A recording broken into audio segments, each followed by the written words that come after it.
Hey guys, welcome back to the channel. Before I do get in this video, I'd just like to say I'm doing a giveaway on the channel. It is live right now. Because we had 1,000 subs, I'm giving away this ARC Trooper 3-pack. You do have to be subscribed to the channel, and after you hit that sub button, all you have to do is comment down below on my giveaway video.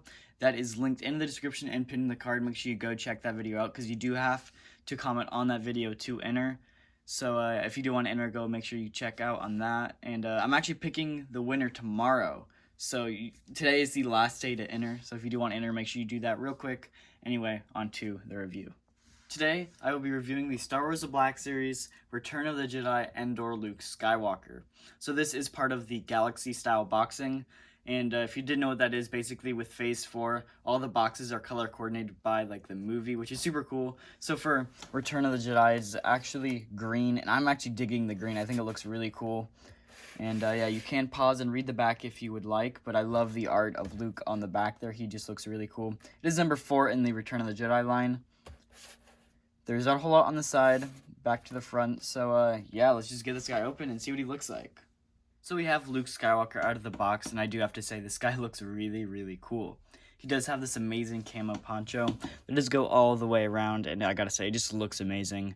It's the real like first type of poncho that we have in the Black Series, and I think it just looks amazing. And I love that they decided to go with these soft goods instead of the like hard goods that they do on some of the other figures. The soft goods is so much better. And I gotta say, this figure is amazing. I love the lightsaber as well. I will get into the accessories in the later in the video, but for right now, I just want to take a close look at this figure. So looking at this guy up close, you could definitely see the likeness to Mark Hamill in the actual face, and I think it looks really good. Hasbro always knocks it out of the park with the photo of face printing. But moving down, we do have the soft fabric for the poncho, and I gotta say, I love the camo poncho. He also does have a little bit of a belt here that goes through, and actually does loop up to the back here, as you can see.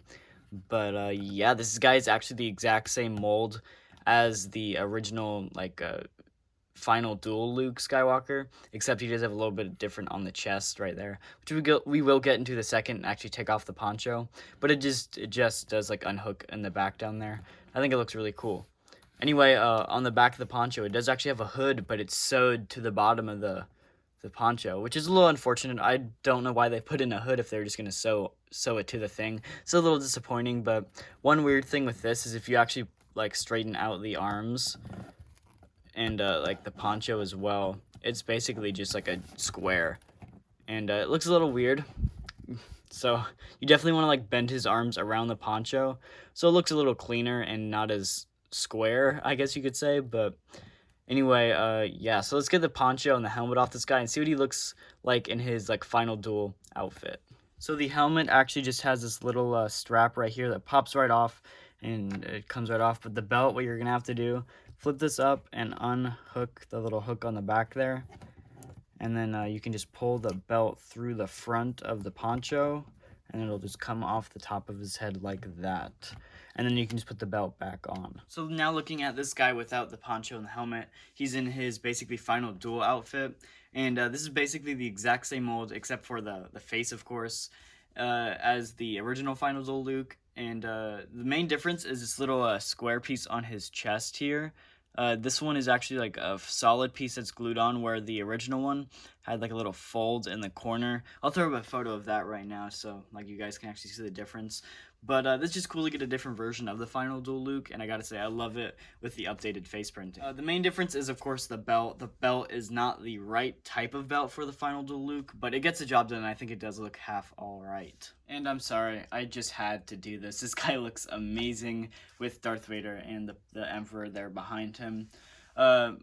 Definitely, if you have the Emperor and Darth Vader, this is an amazing figure to complete it, and this is how I'm going to display the figure, because he looks so cool with Darth Vader and the Emperor there. This is an amazing final duel scene. I gotta say, this is by far the best Return of the Jedi Luke we've gotten so far. It's pretty close to the like Jabba's Palace Jedi Knight version of it. I'll throw a photo of that. But it is a little bit different. It does have a few different pieces that are like different, mainly the chest and everything. But I gotta say, I think the hair with this guy is a lot more accurate to Return of the Jedi compared to that one, which has longer hair, which is just not accurate to the movie. Anyway, let's get a close look at all the accessories that this figure comes with. So I'm counting the poncho and helmet as a part of the actual figure. So this is the only accessory it comes with, is of course his episode 6 lightsaber. And I do really like this lightsaber. It's my favorite lightsaber in all of Star Wars, but it does have some problems. It has a very weak connection at the top of the saber, which means it's like a little floppy. The blade is, it has a little bit of wiggle in there.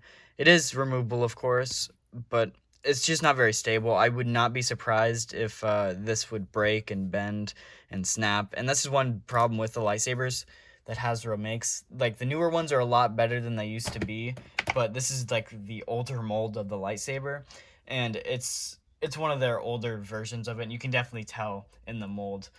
I wouldn't be surprised if this guy would break, so I'd say if you do have this figure, try not to bend it or put it in weird spots, because it is definitely prone to bend and snap, and that's something I'd definitely be worried about with this saber. And taking a super close look at the hilt of this guy, it has some really good paint on it. It's some of the best paint I've ever seen on a Black Series hilt. It's amazing that they got some of the black in between the little silver spots on the top right there. That's all supposed to be like silver with black in between, and it's amazing how good they actually got the black in there.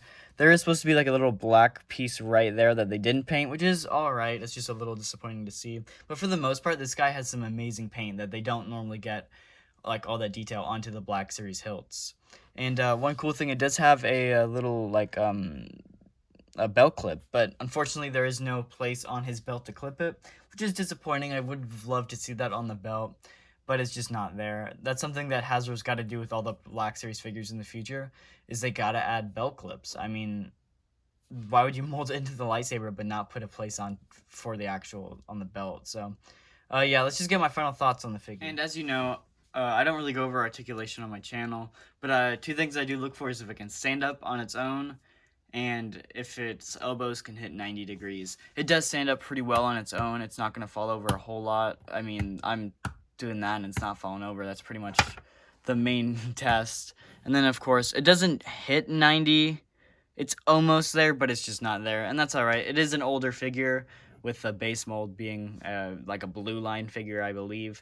So, of course, it is an older figure, but for the most part, it's alright. So, now let's get to my final thoughts. So, overall, I do really like this figure. It does suffer from some of the older articulation from the Black Series, and, of course, the older mold for the lightsaber. But I do really like it. I love the new poncho and helmet and everything. Goes great with this figure. And, of course, a photo rail on the head is a huge upgrade. So I'm going to give it a 4 out of 5. I want to give it higher, but with that older articulation and that not as sturdy lightsaber that's prone to breaking, I do have to take away a point. But I do love all the stuff they've upgraded on this figure, and it's one that I do really recommend. I absolutely love the newer style boxes for the figures, and for the most part, Hasbro is making some really, really cool stuff. So I do recommend this to all your Return of the Jedi fans, Luke Skywalker fans, or fans looking for a really cool figure.